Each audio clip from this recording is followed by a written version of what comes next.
Hello everyone and welcome to my channel. In today's video, I'm going to be showing you how to make your own DIY wall art from Dollar Tree frames. So right now I am standing in what I call my glam room. My glam room is pretty much like my closet. So I keep all my shoes, my purses, my makeup. I had an extra room in my house, so I thought I'd make that this room. So you can see I have this empty wall here. I'm still working on making it better, and for a long time I've been wondering like what to do with this wall here. I'm looking for wall decor, but you know, wall decor can end up being really expensive, and like this room honestly is just for me. I don't need to go and buy something big and fancy. It's really only me seeing this. But recently, so I was on Pinterest and I saw this beautiful wall art. It was all gold.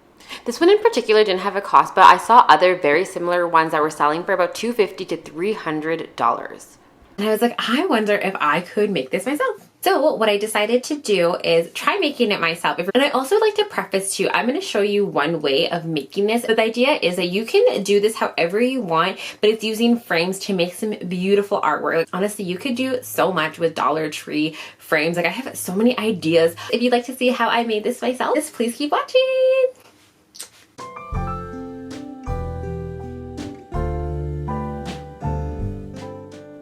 So what you're going to need for this particular project is 9 frames, whatever size and color you want. You're also going to need a ruler if you want to be precise like me and not eyeball it. I don't have images of it, but you're also going to need a glue gun and black paint. Step 1 will be to remove everything in the frame. So you want to get rid of the backing, you want to get rid of the glass, you want to get rid of the paper and the cardboard. So all you have left is the frame. And these little black things, I'm not sure what they're called, to hold the backing together. You can take those out if you want as well. I actually left mine on though, so that's optional for you.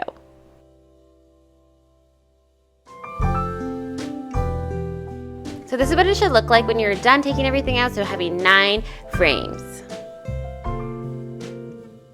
So step 2 is going to be positioning the bases of the frame. So you can see here that I took 5 frames and laid them out in this configuration. You can see they're a bit crooked, so I like things to be quite precise myself, so I wanted to use a ruler to measure everything out. And as I was doing this, I realized the hardwood floor is going to be really handy and utilize that a bit to align them. So you can see I decided which line I was going to position them in, and the other sides over here, I put them 2 hardwood floor lines away. But you can still see they're not perfectly straight. So I used my ruler to measure about 4 inches between there to keep it all consistent.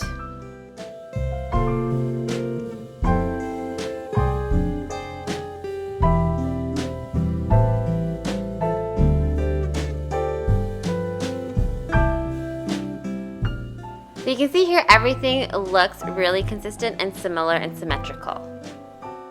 So the next step, step number 3, will be to add the top layer of the frame. So you're going to have 4 frames left over, so you want to use these frames to connect everything all together to become one big massive piece of wall art. So I just laid them in position, as you guys can see, to connect it all.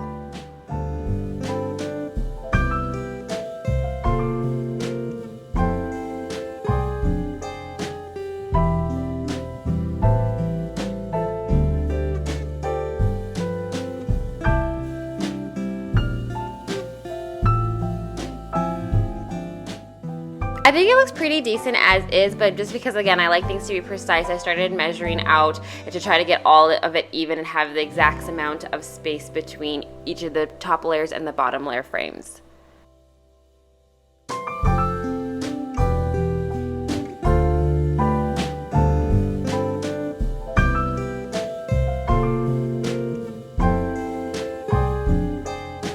Okay, so this took some trial and error, and at first I thought I would use E6000 glue to hold this all together because it's really strong and I thought it would just be the best option, but honestly I found that E6000 glue did not really work well for me in this situation, so I would not recommend it, and I wanted to show you guys so that you guys wouldn't make the same mistake that I did as well. So what I tried to do at first is put the E6000 glue under, but then everything started moving around and I was like, oh no, all my, using my rulers to measure, that's not going to be helpful if I have to do that for every single thing. So you can see it got moved around a little bit. Then I even put little post-it notes to mark where I should put it, but that just did not even work well. So what I ended up using was a glue gun, and this actually worked way better, so I definitely would recommend this. So what I just did is left all the frames as positioned, and I just put glue gun under the frames to connect them all, and that seemed to work really well for me. And again, I just kind of winged it, and I didn't know if it would turn out, and it did. So I might have used a little bit more excessive glue than needed. So So after I glued everything together, I put my old college textbooks to use and put them all over the areas that were glued to help make a more cohesive bonding between the frames. So the next step is to let it dry for about 12 to 24 hours with the books on. So this is the next day for me. I wanted to check it out. It was looking pretty good and it looks, pretty dry, but the big test is it was going to be together. Yes, it was. It's all together. Woohoo! The glue gun worked. I'm so pumped about it. The only thing, if you look really closely, you can see where the glue gun marks are, so I needed to fix that up. So what I did is just got some black acrylic paint from, the dollar store, and I just painted over where the glue gun marks are just to kind of blend in more. So I would really recommend doing this if you're going to do it the exact same way I did it, because, you don't want glue gun marks left all over the frames. And also too, like right now, I'm like just picking off all the excess glue gun string all over the place. But yeah, definitely paint it up. So I let that dry so you can see it looks a bit better already and looks way more blended in. And you can also optionally use some nail polish if you wanted a more shine. All right, you guys ready for the big reveal? Dun, dun, dun, dun. There we have it.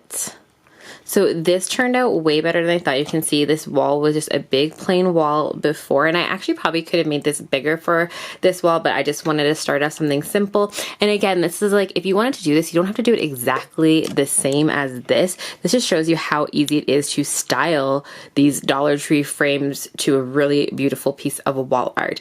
I'm absolutely in love with it. I think it looks so gorgeous and it just really pops in this room. I am so pleased with how this turned out.